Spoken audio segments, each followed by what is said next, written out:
Coach. Yeah, I just want to give a shout out to Coach Bill Meyer and his staff, his players. Man, did they come in and they played hard as heck. And you got to give credit where credit's due. They came in and, they never got rattled. They just kept making plays, right? Career highs by a number of these guys. So I got to give a lot of respect to them. I thought our fans were great. Thank you for coming out. But this is part of our journey. We got a lot of young guys that are learning details, learning what it takes each and every day, every single possession. And that's just kind of part of the process. So we just got to continue to get better and stay more connected. And, you got to continue to learn through different types of situations. And this is one. A couple of years ago when we had Maryland Eastern Shore in here and they came in and made some crazy shots and knocked us off, we were able to rebound from that and use that. And I think we'll do the same. We got to rely on our leadership. Antrell and Kyle, who I thought played as hard as they could.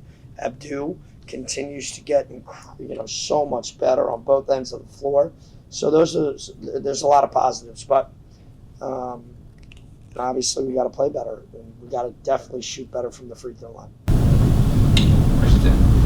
Coach, you guys were very fluid from three in the first half, and then in the second half it seemed like NJIT made some adjustments defensively. Could you talk about how you felt about the spacing in the first half and where you felt like the Highlanders made adjustments on you guys defensively? Yeah, we scored 77 points, so it wasn't necessarily the offensive end.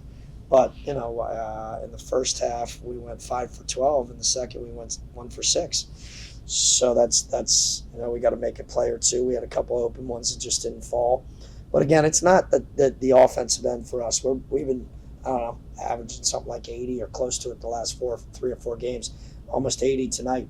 But all of a sudden we're giving up the last 2 games. We've given up 80 plus, and that's our identity is defending and rebounding, and we've got to get back to playing more tough and physical.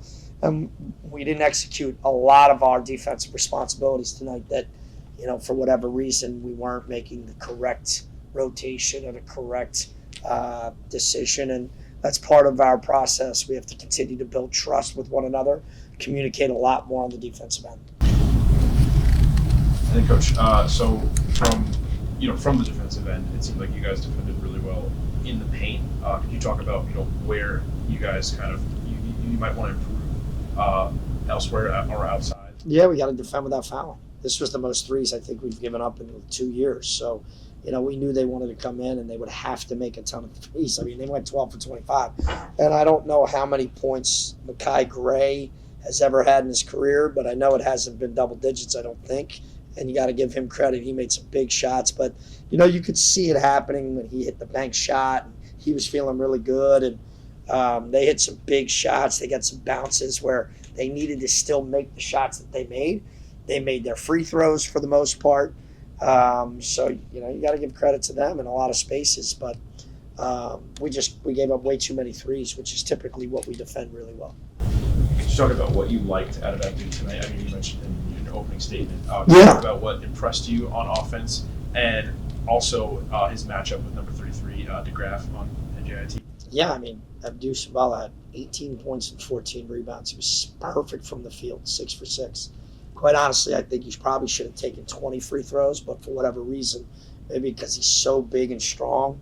But he pretty much gets fouled almost every time he has the ball, and for whatever reason, they don't treat him like they treat some of the other guards. Maybe because he doesn't have the reputation, I'm not sure, but just so thrilled and pleased with the way he's developing, because the sky is still the limit. He's not even close to how good he can become. And he's really, really playing great basketball on both ends of the floor.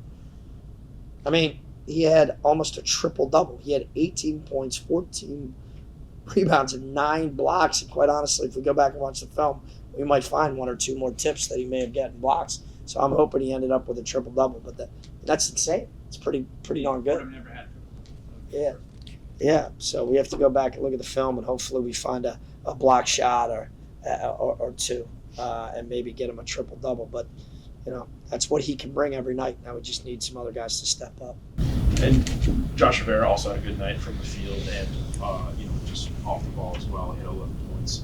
Do you think you'll want to find more situations where him and Abdu can share the floor, or do you feel like they kind of fill the same role and you want to space? Yeah, no, they don't fill the same role, but Josh is still a sophomore. He's got to understand what we're trying to do on the defensive end. So a lot of, when you watch the game, most people are watching the offensive end, but on the defensive end, we do some things that young guys have to get a lot better at, and that's what's happening. A lot of our young guys just need more and more reps defensively, but in close games, you got to go with who you trust in the moment that's going to know and be able to execute on both ends of the floor.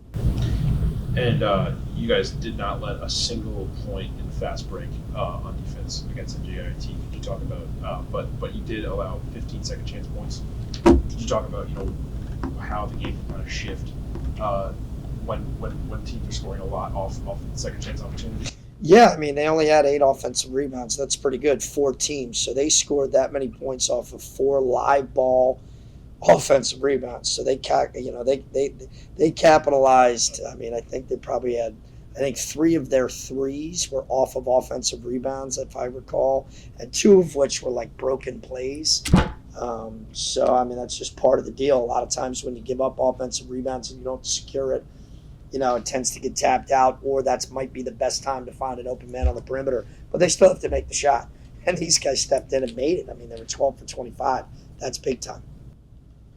Great. Thanks. Thanks. Thanks, Coach. Have a great night.